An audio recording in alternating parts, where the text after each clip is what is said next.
ومن أحسن قولا ممن دعا إلى الله وعمل صالحا وقال إنني من المسلمين.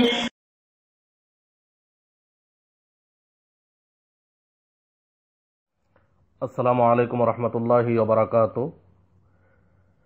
একবার প্রশ্ন করেছেন যে গীবতকারী, গীবত বা পরনিন্দা, এই গীবতকারীর শাস্তি কি, এবং তার পেছনে সালাত আদায় করা যাবে কি না, এই বিষয়ে তিনি প্রশ্ন করেছেন। জবাবে বলবো, গীবত একটা বড় পাপ। গীবত এমন একটি পাপ যে পাপ মানুষের সাথে জড়িত। মনে রাখবেন, মানুষ দুই ধরনের পাপ করে থাকে। এক প্রকার পাপ আল্লাহর সাথে জড়িত, আরেক প্রকার পাপ মানুষের সাথে জড়িত। যেই পাপগুলো আল্লাহর সাথে জড়িত, সেই পাপগুলো থেকে কোনোদিন যদি সে সরাসরি আল্লাহর নিকটে তওবা করে, আল্লাহ গফুরুর রহিম, ক্ষমা করবেন।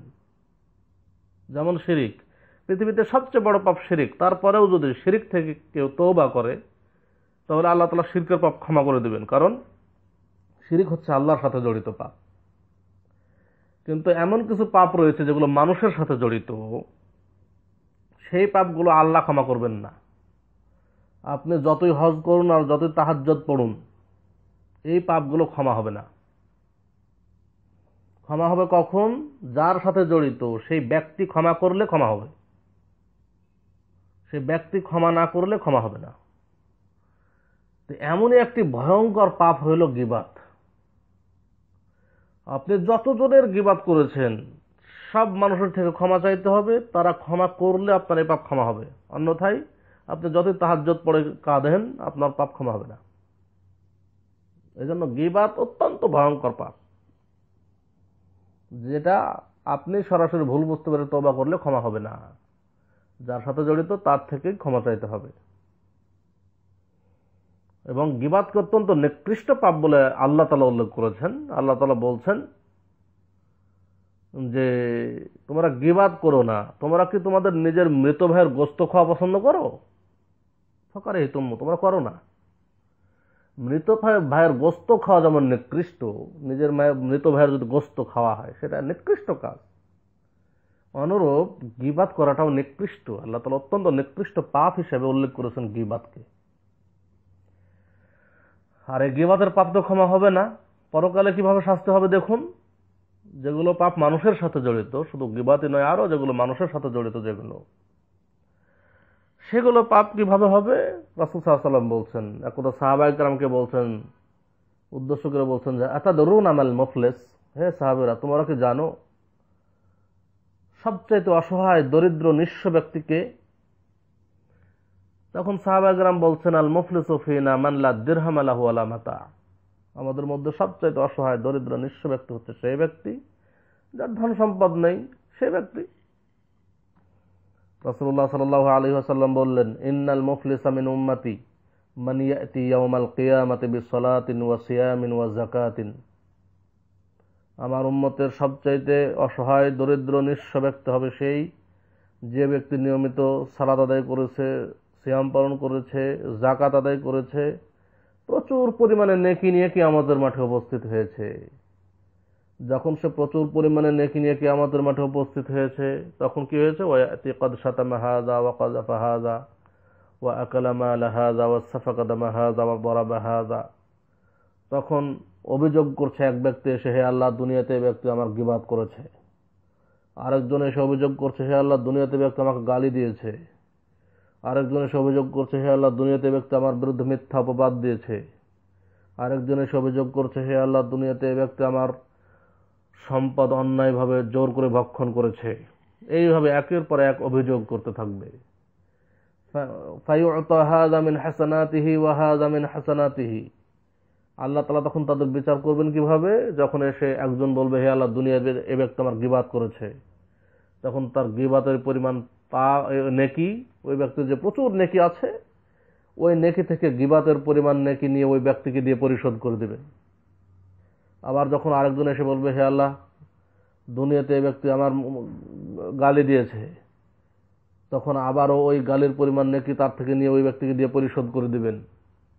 এইভাবে একের পর এক নেকি দিয়ে পরিশোধ করতে থাকবেন। ফাইন ফানিয়াত হাসানাতুহু, নেকি দিয়ে পরিশোধ করতে করতে যখন তার নেকি শেষ হয়ে যাবে, অথচ আরো অভিযোগকারী আসছে অভিযোগ করতে যাই, কিন্তু নেকি দিয়ে পরিশোধ করার মতো আর নেকি নেই, তখন কি হবে? উখিযা মিন খাতায়াহুম ফাতুরিহাত আলাই, তখন কি হবে?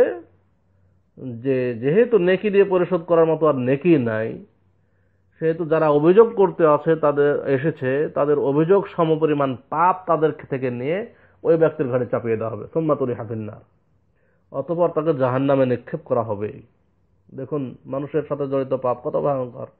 তো অনুরূপই একটি গীবাত, এই গীবাত যদি আমরা করি আর যদি ওই ব্যক্তি থেকে ক্ষমা না চাই, আর ওই ব্যক্তি যদি ক্ষমা না করে, তাহলে আমাদেরকে কিয়ামতের দিন নেকি দিয়ে পরিশোধ করতে হবে।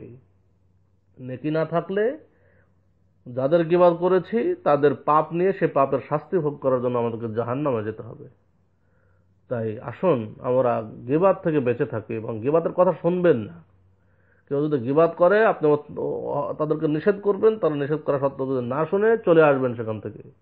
গীবাতের কথা শোনাও যাবে না, শুনবেন না, গীবাত করবেন না, পরনিন্দা করবেন না। গীবাত কাকে বলে এটা আমাদের একটা বিষয়, যেটা আগে বলা দরকার ছিল। গীবাত কাকে বলে আসলে? আমরা অনেকেই বলি যে ভাই পাপটা তো করেছে, সেটা আমি তো সত্য কথাই বলছি। আসলে গীবাত কি জিনিস?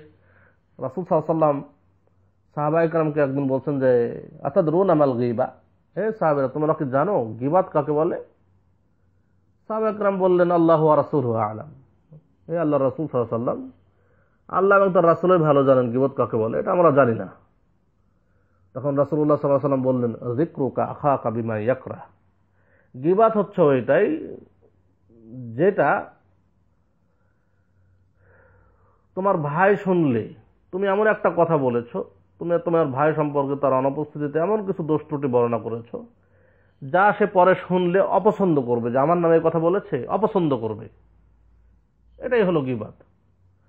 তখন এক সাহাবী রাসূল সাল্লাল্লাহু আলাইহি ওয়াসাল্লামকে জিজ্ঞেস করছেন আফারাআইতা ইন কানা ফি আখি মা আকুলু, হে আল্লাহর রাসূল সাল্লাল্লাহু আলাইহি ওয়াসাল্লাম, আমি যে দোষ ত্রুটির কথা বর্ণনা করলাম মানুষের মাঝে, ওটা যদি তার মধ্যে থাকে, ওই দোষে যদি ওই দোষী হয় প্রকৃতপক্ষে, আমি যে অপরাধের কথা বললাম সে ব্যক্তি যদি প্রকৃতপক্ষেই ওই অপরাধটি করে থাকে, তাহলে ওকে গীবাত হবে।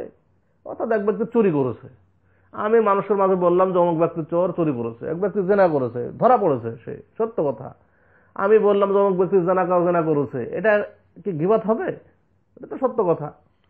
তো রাসূলুল্লাহ সাল্লাল্লাহু আলাইহি ওয়াসাল্লাম বললেন ইন কানা ফীহি মা তাকুলু ফাকাদ ইগতাবতাহু, তুমি যে দোষ ত্রুটির কথা বর্ণনা করলে সেই দোষ ত্রুটি যদি ওই ব্যক্তির মধ্যে থাকে তাহলেই সেটা গীবাত হবে, সেটা যদি সত্য হয় তাহলেই গীবাত হবে। ওয়া ইন লাম তাকুন ফীহি মা তাকুলু ফাকাদ বাহাত্তাহু, আর যে দোষ ত্রুটির কথা তুমি বর্ণনা করলে সেটা যদি সত্য না হয়, সেটা যদি মিথ্যা হয়, সে দোষ করেনি আপনি বলছেন দোষ করেছে, সে চুরি করেনি আপনি বলছেন চুরি করেছে, এমন যদি হয় ফাকাদ বাহাত্তাহু, তাহলে সেটা গীবাত হবে না, সেটা হবে মিথ্যা অপবাদ।